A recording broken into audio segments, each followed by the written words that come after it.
श्री गुरुवे नमः। गुरु माँ के श्री चरणों में मेरा कोटि प्रणाम। माँ गौरी, प्रभु शिव शंकर के श्री चरणों में मेरा कोटि कोटि नमन। आदिशक्ति परिवार के जितने भी सदस्य हैं सबको मेरा प्रणाम।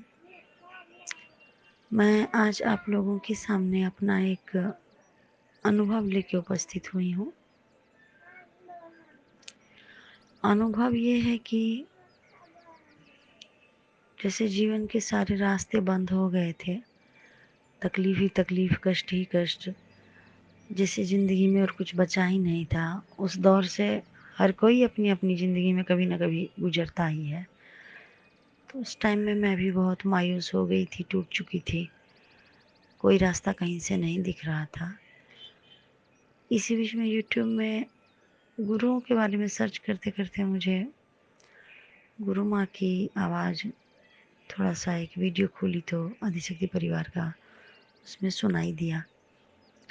जैसे ही सुनाई दिया वो आवाज़ इतनी शांति प्रदान करने वाली, मधुर ममतामयी आवाज़, बहुत ही मतलब आत्मा को संतुष्टि दिलाने वाली लगी मुझे। मैंने सोचा कि शायद यहाँ पे कुछ ज़रूर मुझे, अंतरात्मा की जो आवाज़ होती है वो एक अलग ही आवाज़ होती है। वहाँ पे पूरा जैसे ये लगा कि हाँ, अंतरात्मा से भी यही आवाज़ आएगी, यही है वो जिनकी मुझे तलाश थी। मेरी गुरु माँ, प्यारी गुरु माँ मुझे मिल गई। और मैं उसमें नंबर जो दिया हुआ था उसमें उनको कॉल की, व्हाट्सएप में मैसेज की, फिर उनको कॉल की, तब उनसे बात हुई और उन्हें अपना सारा प्रॉब्लम बताने के बाद उन्होंने मुझे एक साधना के बारे में कहा। मैं वो साधना करने के लिए तैयार हो गई और दीक्षा भी ले ली, सामग्री भी आ गया। पर घरेलू वातावरण में बहुत सारी परेशानियों की वजह से मैं साधना कर नहीं पाई थी। चाहकर भी मैं साधना कहीं भी नहीं कर पाई। जगह भी बदलती रही पर साधना नहीं हो पाया। कुछ आर्थिक तंगी, कुछ पारिवारिक टेंशन, सब की वजह से उस बीच मैं अपना साधना नहीं कर पाई थी। और बहुत बार कोशिश करती थी कि परेशानियों से निजात मिलने के लिए साधना तो मुझे करना होगा। साधना तो करके ही जीवन में कुछ और बदला जा सकता है, लेकिन नहीं हो पाया। मैं और वीडियोज़ वगैरह देखती रही, सुनती रही माता की, आदिशक्ति परिवार की वीडियोज़। वैसे ही सभी वीडियोज़ देखते-देखते मेरे सामने एक दिन चमत्कारी एक चिंतामणि के बारे में एक वीडियो खुला। सुनी, 1 ठो सुनी, 2 ठो सुनी। चिंतामणि रिलेटेड ऑल वीडियोज़ को मैं देखी, मैंने अनुभव किया। लोग अपना जो भी उनका अनुभव था सब शेयर कर रहे थे। मैं उस चीज़ को फ़ील की कि हो सकता है चिंतामणि के आने के बाद कुछ मेरी लाइफ में भी परिवर्तन हो। तो मैं आर्थिक तंगियों के बीच भी गुजरते हुए जैसे तैसे करके मैं चिंतामणि ऑर्डर की। गुरु माँ से बात की, गुरु माँ नाम गोत्र वगैरह सब मुझसे पूछ के उन्होंने मुझे चिंतामणि वहाँ से फिर भेजा। चिंतामणि के मुझे मिलने के बाद ही जैसे कि एक जितनी नेगेटिविटी थी उसमें ऐसा लगने लगा कि कुछ एक अच्छा होने वाला है। एक पॉजिटिविटी का अनुभव होने लगा। ऐसा फ़ील होने लगा कि खुशी अंदर से वो ऑटोमेटिक एक खुशी जैसी मुझे फ़ील होने लगी। लगा कि अब हाँ, शायद ऐसा कुछ हो सकता है कि कुछ बदला जा सके जीवन में। तो चिंतामणि के आने के बाद जिस तरह से बताया गया था कि आप रात में सोने से पहले अपने हाथ में लेके चिंतामणि को अपना जो भी मैसेज है मैसेज दीजिए उनको, प्रेयर कीजिए एज ए फ्रेंड और एज अ कुल देवी और देवता। देन मैं भी वही की। मैं मन ही मन अपनी कुल देवी माँ को स्मरण करके चिंतामणि को हाथ में रख के उनको मैसेज देना स्टार्ट की। एक बाएं हाथ में जब चिंतामणि को रख के दाहिने हाथ से जब भी मैं उसको कवर करती हूँ, एक अंदर में वाइब्रेशन होता है हाथ में, एक वाइब्रेशन सा होता है। ऐसा लगता है कि हाँ कोई नहीं है सुनने वाला, पर ये एक अद्भुत चीज़ है जिससे मैं बात कर रही हूँ, जिनको मैं अपना परेशानियाँ बता रही हूँ। तो उधर से उनका जैसे ऐसा फ़ील होता था कि जैसे वो सब कुछ सुन रहे हैं और वो भी मुझे जवाब जैसे दे रहे हैं। कभी खुद ब खुद हाथ में इधर से उधर घूम जाना, अ, इस तरह का वाइब्रेशंस वगैरह होता रहा। हुआ तो और परेशानियाँ तो थी काफ़ी। मैं अपना सबसे पहला जो परेशानी थी उनको रोज़ रात में और सुबह उठने के साथ ही बोलती रही, बोलती रही, बोलती रही।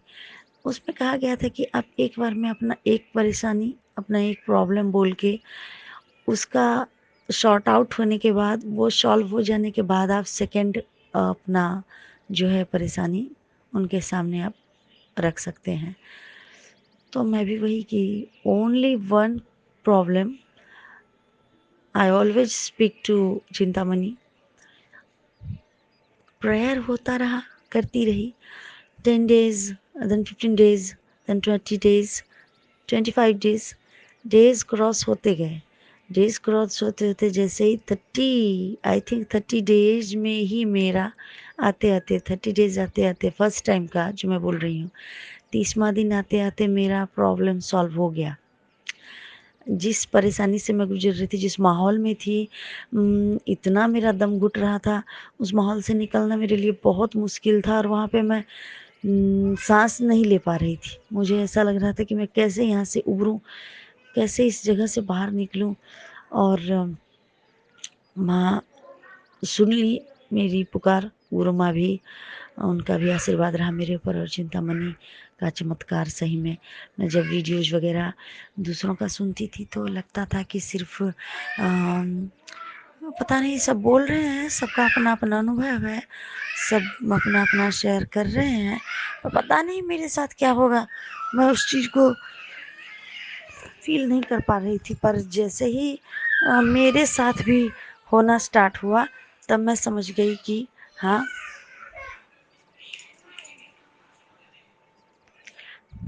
नहीं कुछ तो है। मैं भी समझ गई कि ना, कुछ तो अद्भुत है, चमत्कारी है। जैसे सबका सुनती थी, आज वही सत्य घटना मेरे साथ भी हुआ। मैं बहुत खुश हुई। जिस माहौल में, जिस दौर से मैं गुजर रही थी, उससे मुझे थोड़ा-सा मैं उभरी, वहाँ से बाहर निकली, उस सिचुएशन से बाहर आई और एक पॉज़िटिविटी का मुझे फ़ील होने लगा कि हाँ, चलिए एक कुछ तो हुआ। वहाँ से निकलने के बाद फिर परेशानियाँ तो जीवन में लगी रहती हैं, एक के बाद दूसरी, दूसरी के बाद तीसरी, तीसरी के बाद चौथी, ऐसी। जब तक ज़िंदगी है परेशानियाँ लगी रहेंगी। अब ये नहीं कि हम पीछा अपना ज़िंदगी को भूल के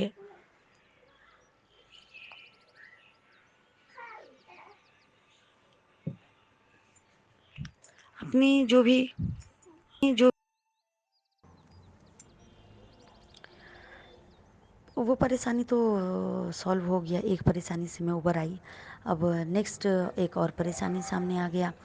नेक्स्ट परेशानी जो आया उसके लिए मैं चिंतामणि को नेक्स्ट परेशानी, बहुत बड़ा परेशानी ये रहा कि मेरे पास पैसों की किल्लत थी और आफ्टर 2 इयर्स बच्चों का देन स्कूल वगैरह सब खुल गया और बच्चों का एडमिशन्स, बच्चे स्कूल जाएंगे, किस तरह से क्या होगा। पैसों की बहुत किल्लत थी। मैं चिंतामणि को फिर से मैसेज देना स्टार्ट की। हस्बैंड मेरे उतना इनकम करते नहीं, और करते भी हैं तो पता नहीं वो उनका मतलब एक अलग ही ये रहता है। वो जो सपोर्ट करना था थोड़ा बहुत किए, फुल मुझे उतना मतलब उनकी तरफ से सपोर्ट मिला नहीं। और मेरे पास भी हाथ में मेरा खाली था, मेरे पास भी उतना पैसा था नहीं। पर मैं चिंतामणि को मैसेज देती रही कि मेरे बच्चों का अच्छे से एडमिशन हो जाए, वो स्कूल जाना स्टार्ट कर दें। और आफ्टर 2 इयर्स लॉन्ग टाइम के बाद बच्चे घर में रह रह के पूरा मतलब ना कुछ सीख रहे हैं, सिर्फ एक पढ़ाई से तो थोड़ा मतलब ताल्लुक़ टूट ही गया था। तो हे चिंतामणि, जैसे भी जो भी हो आप कहीं से अरेंज करके मुझे दिलवा दें और बच्चों का एडमिशन हो जाए। और अचानक से सही सचमुच में सही चमत्कार हुआ। 20,000 एबव मेरे हाथ में आ गया। एनी हाउ जैसे भी आया हो, माँ पापा मेरे लाके मुझे दिए, मम्मी पापा मुझे दिए और बोले कि ले अपने बच्चों का एडमिशन कर। और 25,000 मेरे हाथ में थमाए, और हस्बैंड भी कुछ दिए थे। तो वो कुल मिला के होल ईयर का एट अ टाइम दोनों बच्चों का मैं दे के दोनों भाई बहन का एडमिशन कर दिए। अब दोनों पढ़ रहे हैं। और ये चिंतामणि का एक दूसरा अनुभव रहा, जो कि सचमुच में चमत्कार, जहाँ की कुछ भी एक दमड़ी हाथ में नहीं थी, जिसे बोला जाता है एक सिक्का हाथ में न था, और कहाँ से 25, 30, 40 हज़ार का अरेंजमेंट हो गया। और चमत्कार से कम नहीं हुआ, बच्चे स्कूल जा रहे हैं। थर्ड थिंग ये हुआ कि मेरा भी कोई जॉब बहुत ज़रूरी था, और जॉब इधर उधर खोज रही थी, आए दिन इंटरव्यू वगैरह सब दे रही थी, यहाँ वहाँ हर जगह चक्कर काट रही थी। और इंटरव्यू वगैरह देने के बाद भी कहीं से कोई कॉल नहीं आ रहा था। और जब भी आ रहा था 2-3 दिन का मतलब लोग बोल देते थे आज 2-3 दिन के बाद आपको कॉल कर रहे हैं, बुलाएंगे। पर फिर कोई कॉल नहीं आता था, और कॉल आता भी था तो ये कहने के लिए कि जो मतलब ठीक है मैम अभी तो हैं हमारे पास, आपको नेक्स्ट हम देखेंगे, आपको बुलाएंगे। होते होते ऐसा कुछ नहीं हुआ। फिर मैं चिंतामणि को मैसेज देना स्टार्ट की। मैं बोली कि नहीं, अब अपने पे ऊपर छोड़ो, अब ऊपर वाले के ऊपर भरोसा करके देखती हूँ। खुद से जो हो पाया बन पाया मैं की, पर नो रिजल्ट्स, कोई रिज़ल्ट मेरे सामने नहीं आया। फिर मैं चिंतामणि को फिर से मैसेज देना स्टार्ट की। इस बार भी वही 10 से 12 दिन मैसेज मैं उनको दी रेगुलरली, नाइट एंड मॉर्निंग में देते देते। और वो भी एक चमत्कार हुआ। एक स्कूल में मेरी एक फ्रेंड का फ़ोन आया कि स्कूल में टीचर्स वैकेंसी है, एक बार तो वहाँ पे अप्लाई कर। और वहाँ पे गई तो जस्ट एक दिन आज इंटरव्यू दी, नेक्स्ट दिन इवनिंग में कॉल आ जाता है कि मैम आप आके थोड़ा ज्वाइन कीजिए, वी नीड यू। तो फिर मैं गई, ज्वाइन की वहाँ पे। ठीक है, माहौल अच्छा है, मैं वहाँ पे अभी टीचर हूँ, मैं अपना काम कर रही हूँ, और बच्चों का भी हो रहा है ढंग से सब कुछ। तो ये मेरा तीसरा प्रॉब्लम था। ये सारे प्रॉब्लम, लाइफ में प्रॉब्लम लगी ही रहती हैं, एक के बाद एक के बाद एक के बाद आते रहे हैं, और मैं बोल रही हूँ और वो सबका रिजल्ट्स मेरे सामने आ रहा है। सबसे बड़ा जो परेशानी हुआ वो मैं आपको क्या बताऊँ, बहुत ही ज़्यादा मतलब घबरा गई, और बहुत ज़्यादा बड़ा प्रॉब्लम ये था। फोर्थ वाला प्रॉब्लम चिंतामणि का भी शायद मेरे दिमाग से वो उतर गया था, एक कि जब वो प्रॉब्लम आया, हम लोग जो हैं बाहर रहते हैं, एक है मकान मालिक, उनके घर में 3 किराएदार रह रहे हैं। तो 2 किराएदार थे, और एक किराएदार जो थे वो चले गए थे, उनका तबादला हो गया, नेक्स्ट उनके जगह पे एक और किराएदार उस घर में आके रहे। तो वो लोग जब आके रहे तो स्टार्टिंग में जब घर देखने आए तो वो लोग बताए कि हम दोनों भाई बहन हैं, मैं, ये मेरे भैया हैं, और ये दोनों मेरी बेटी है। और हम लोग बोले अच्छा ठीक है, और आपके हस्बैंड ना वो बाहर रहते हैं, इस तरह से। और वो लोग अपना रहने लगे, हम लोग भी अपना थे, और एक थर्ड किराएदार थे वो भी अपना रह रहे थे। सब अपनी अपनी जगह पे रह रहे थे। लेकिन धीरे धीरे ये पता चला कि वो जो जेंट्स थे वो बाई कास्ट कुर्मी थे, और वो जो लेडीज़ थी वो सी इज़ बाई कास्ट ब्राह्मण।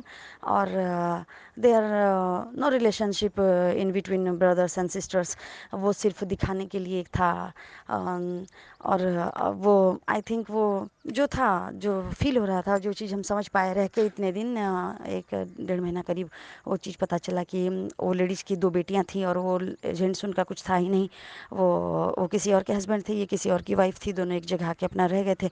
वो कंपनी में काम कर रहे थे, वो जेंट्स जो थे, और जो लेडीज़ थी वो एक स्कूल की टीचर थी। तो इस तरह से वो अपना रह रहे थे। बट एक इनसिक्योरिटी, आप समाज के अंदर रह रहे हैं, सोसाइटी के अंदर रह रहे हैं और कुछ गलत कर रहे हैं तो आपको एक इनसिक्योरिटी फील होगा ही। आप कितने भी मतलब उस चीज़ को छुपाने का कोशिश करें, बट वो चीज़ बाहर आ ही जाएगा। तो वैसा ही हुआ उन लोगों के साथ। अब उन लोगों को एक मन में डर लगने लगा कि ये लोग जान जाएंगे, अगर मकान मालिक को पता चल गया तो मे भी हम लोग को यहाँ से निकलना पड़े, जो भी हो।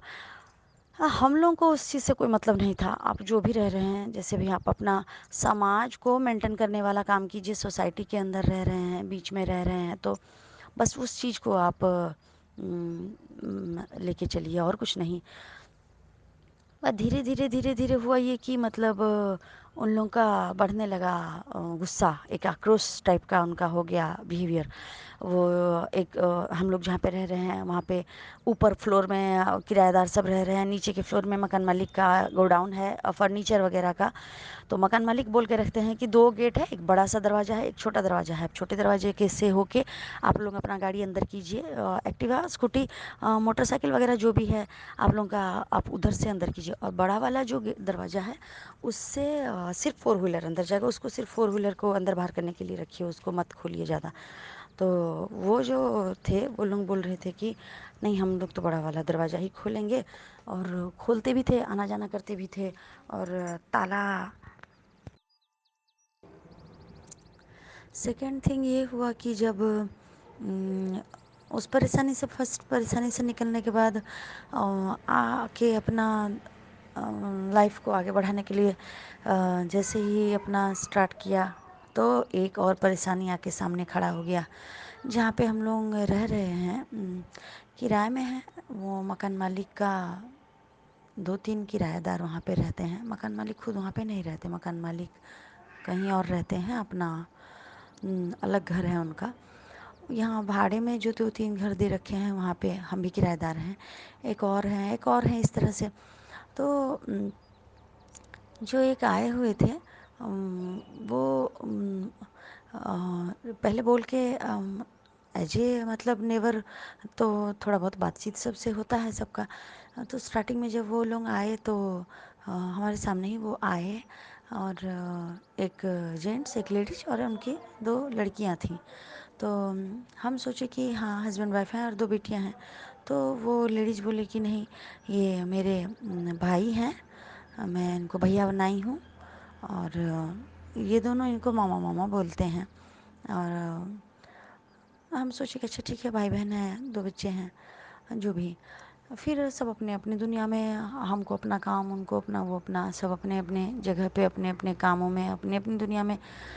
तो फिर धीरे धीरे उन लोगों को जैसे कि मतलब ऑटोमेटिक जैसे लगा कि उन लोगों को धीरे धीरे जैसे एक रिजिड जैसा मतलब behaviour, may be insecurity feel हो रहा था या क्या। अब जहाँ पे हम सोसाइटी में रहेंगे, समाज के बीच रहेंगे, कोई भी गलत रिलेशन हो तो एक खुद ही जिसका रहता है, सामने वाले को, किसी को वो चीज़ फील हो ना हो, आप कोई समझ पाए ना पाए, लेकिन जो इस रिलेशन में रहता है उसको खुद ऑटोमेटिक एक डर सा लगने लगता है। मे बी शायद उनके साथ भी वही हो रहा था। पहले तो हम नहीं जाने, फिर धीरे धीरे समझ में ये आया कि जो उनके जो भाई थे, वो एक्चुअली भाई थे या क्या थे, वो उनके खुद के कुछ भी नहीं थे। वो बाईकास्ट कुर्मी थे, और जो लेडीज़ थी वो बाईकास्ट ब्राह्मण थी। और वो लोग भाई बहन बोल रहे थे, exactly what is the relation in between them हमको नहीं मालूम। लेकिन बच्चों को भी कभी मुंह से ऐसा मामा मामा नहीं सुने, पापा पापा करके बोलते थे उनको। और वो जेंट्स कंपनी में काम करते थे, और लेडीज़ एक स्कूल में टीचर थी, और बच्चे दोनों भी उसी स्कूल में पढ़ रहे थे, जो भी। वो अपना निकल जाते थे काम में, और हम लोग भी अपना अपना जो जिसका जो काम था, मैं भी एक जॉब करती हूँ, तो मैं भी अपना स्कूल में टीचर हूँ, वहाँ चली जाती हूँ, मेरे बच्चे पढ़ते हैं, वो भी अपना स्कूल चले जाते हैं। फैमिली मेम्बर्स और भी हैं घर में। ऐसे ही होते होते क्या हुआ, एक थोड़ी थोड़ी बात के लिए अब वो लोग अपना रह रहे थे, हम लोग भी अपना रह रहे थे, लेकिन अचानक धीरे धीरे उन लोगों को जो गुस्सा जो बढ़ने लगा, उनका जो आक्रोश एक बढ़ने लगा, धीरे धीरे उन लोगों का हम लोग को धमकी देना स्टार्ट हो गया। मतलब कि कभी वो बड़े वाले के दरवाजे को लॉक नहीं करते थे, और अगर हम लोग बोल देते थे कि देखिए मकान मालिक का सामान नीचे रहता है, वो बार बार बोल के जाते हैं कि आप लोग लॉक करके रखिए। बाई चांस अगर कुछ हो गया तो उनका सारा, मतलब मकान मालिक का सारा ये हम लोगों के ऊपर आ जाएगा ना। हम 3 लोग यहाँ पे रह रहे हैं, एक के गलती की वजह से तीनों सुनेंगे ना, तो इसके वजह से उनको बोला। तो लेकिन वो लोग उस चीज़ को पूरा नेगेटिविटी में ले लिए, पूरा गुस्सा हो गए। तो उसके बाद उन लोगों का धीरे धीरे हर चीज़ में, धीरे धीरे छोटी छोटी बातों में गुस्सा बढ़ता रहा, और उसके बाद वो लोग पुलिस, एसपी, डीएसपी, कलेक्टर तक का धमकी देना स्टार्ट कर दिए। थाना का मुंह दिखा दूंगी, ये करूंगी, वो करूंगी, हथकड़ी पहनोगे, और गाली तो इतना निकालते थे, छोड़िए वो सब नहीं बोला जाएगा। तो ये सब करते करते वो लोग बहुत परेशान किए, और हम इतना डर गए थे कि मतलब बिना मतलब का बात यहाँ पे कितना बतंगड़ बन रहा है। अब धीरे धीरे मेरे दिमाग से उस टाइम में चिंतामणि भी दूर हो गया था, पता नहीं एक डर के वजह से कैसे बस हम लोग उन लोगों से हटके रहे, बच के रहें, बस इतना ही सोचती थी। फिर अचानक एक दिन उन लोग का गुस्सा इतना बढ़ा, वो मेरे भाई को अचानक से कॉलर पकड़ के खींच के लेके मारना पीटना स्टार्ट कर दिए, और बोलने लगे कि जो तेरे हिसाब से हम यहाँ पे चलेंगे, तू बताएगा हमको, हम ताला लॉक करेंगे या गेट दरवाज़ा खुला रखेंगे, या जाएंगे या नहीं आएंगे, या जो भी करेंगे। और इस तरह से मेरा भाई, हम लोग दौड़ के गए, उसको फिर बचा के लाए। फिर उसके बाद उन लोगों का उंगली दिखा के, आंख दिखा के एकदम से धमकी स्टार्ट हो गया कि जिंदा रहना चाहते हो तो हट के रहो, हमसे दूर रहो, हम लोग को कुछ बोलो मत, हमारे रास्ते से जाओ मत, हमको अपना मुंह मत दिखाओ। अब एक जगह रहेंगे, एक ही रास्ता है, तो कैसे नहीं एक रास्ते से जाएंगे। वो सब चीज़, मतलब धमकी इतना ज़्यादा बढ़ गया कि अब जान से मारने की धमकी वो लोग देने लगे। अब जान से मारने की धमकी जब बिना मतलब का छोटी छोटी बात में कोई देने लगा, डर हो गया मन में, हो सकता है जान से न मारे, कहीं मारपीट में पैर हाथ ही तोड़ दें, कुछ भी कर दें, एक मेडिकल केस बिना मतलब का हो जाएगा। तो फिर उस रात मैं सो नहीं पाई, और सोचते सोचते क्या होगा, अचानक से चिंतामणि का मेरे जहन में आया। मैं फिर चिंतामणि को लेके तुरंत ही आई, हाथ में रखी, और उनको मैसेज देना स्टार्ट की कि वो जो भी हैं, हम लोग तो उनसे दूर रहना चाहते हैं, और हे चिंतामणि, आप ये कीजिए कि वो लोग हमसे दूर हो गए हैं, हम लोग भी अपना अलग हैं, वो लोग भी अपना अलग हैं, और अपना शांति से ज़िंदगी जी रहे हैं, ना हमको उनसे कोई मतलब, ना उनका हमसे कोई लेना देना। बस ये बोल के चिंतामणि को मैं 10 से 12 दिन मैसेज दी हूँ। और हुआ एक चमत्कार, ऐसा हुआ कि कल वो लोग यहाँ से निकल गए हैं घर छोड़ के, हम लोग को पता भी नहीं चला वो लोग कब गए। आई थिंक शाम तक हम लोग उनका आवाज़ सुन रहे थे, घर में थे। और संडे को वो लोग शाम तक आवाज़ सुन रहे थे। फिर रात को तकरीबन 10, 11, 12 बजे तक कोई थे नहीं। फिर सुबह सुबह एकदम से मकान मालिक आ गए मॉर्निंग में, दरवाजे पे टूलेट लगा दिए। तो हम लोग बोले कि टूलेट क्यों लगाए, तो बोले कि आप लोगों को पता नहीं है, और वो तो किराएदार जो थे वो लोग चले गए यहाँ से घर छोड़ के। तो हम लोग बोले कब गए, तो बोले कि पता नहीं, लेकिन सुबह मुझे आके चाबी थमा के गए, और मैं चाबी सुबह 6, 6:30 बजे मकान मालिक 6:30 बजे मकान मालिक आके पहुँचे। वो कितना सुबह गए जो मकान मालिक को चाबी भी पहुँचा दिए, और बोल दिए कि हम लोग को घर छोड़ दिया आपका। और मतलब 2, 3 महीने से नाक में, 2 महीने से नाक में पूरा दम, 1 महीने तो सही से रहे, फिर 2 महीने से इतना नाक में दम करके रखे थे, डरा डरा के एकदम से। और चिंतामणि का बहुत बहुत शुक्रगुजार हूँ मैं, बहुत बहुत धन्यवाद उनको बोली हूँ, और हमेशा बोलती रहूँगी। छोटी छोटी परेशानी क्या, बड़ा से बड़ा परेशानी भी चिंतामणि के सामने जाहिर करने से, चिंतामणि के सामने जाहिर करने से, और छोटा परेशानी भी बड़ा परेशानी भी मैं देखी हूँ सॉल्व हुआ है। अब मेरा उनके ऊपर बहुत विश्वास हो गया है, और अब नेक्स्ट जो मेरा ये है, अब मैं सिर्फ साधना अपना स्टार्ट करना चाहती हूँ, उसको लेके मैं थोड़ी सी चिंतित थी। अब एनी हाउ मैं चिंतामणि को सिर्फ यही मैसेज ये करूँगी, और साधना करने के बाद मैं आप लोगों को वो अनुभव भी शेयर करूँगी। मेरा बस यही कहना है कि आप लोग जो भी जहाँ पर भी रहते हैं समाज में, समाज को लेके चलिए। समाज के अंदर जब हम रह रहे हैं तो खुद भी शांति से रहिए, दूसरों को भी रहने दीजिए। ये नहीं कि आप सभी भाई बहनों से मेरा यही भी मतलब नम्र रिक्वेस्ट है कि जो भी जहाँ भी हैं, बिना मतलब का, मतलब इस तरह का टेंशन भाई किसी की ज़िंदगी में ना आए। जान से मारने की धमकी कोई किसी को ना दे। बहुत मतलब ज़्यादा परेशानी में से गुजरना पड़ा है। मैं समझ सकती हूँ कि कैसे क्या करके निकले हैं हम लोग वहाँ से। और चिंतामणि का बहुत बहुत धन्यवाद, गुरु माँ का बहुत बहुत धन्यवाद, जो उस परेशानी से हम लोग निकले और आज सही सलामत हैं। धन्यवाद। गुरु माँ प्रणाम।